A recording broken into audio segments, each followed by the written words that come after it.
It's a privilege for the fund, Rabo's fund, to be joining hands with the company today. I think we take it as a matter of great pride and great satisfaction.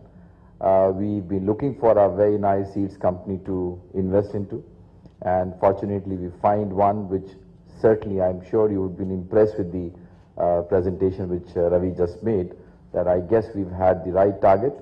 So I'm sure that we're going to make history together.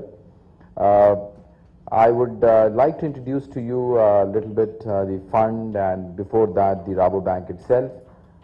Maybe some of you know about it, so excuse me if it's a bit repetitive, but nevertheless.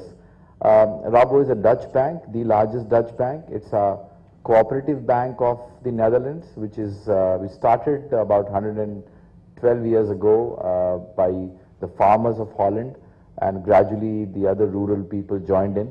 So today it has something like 1.4 million members.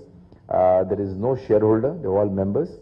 And typically, as you can imagine, the philosophy is very, very cooperative. There is joint liability, there is cross guarantee, so everyone vouches for everybody else.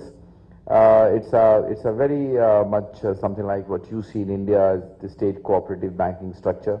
So it's a pyramid that you, at the bottom you have the members, then you have the member banks, and then they constitute what is called as Rabobank Nederland, which in turn governs them. So it's a very unique structure. More importantly, the bank is by far the largest lender and in fact a financial services conglomerate for food and agribusiness. All products in Rabobank are directed towards this sector. So in a way we are very much into the well of food and agribusiness. We don't see beyond, and we are extremely focused. So anything to do with food or agri is very much our domain, but outside of that is not.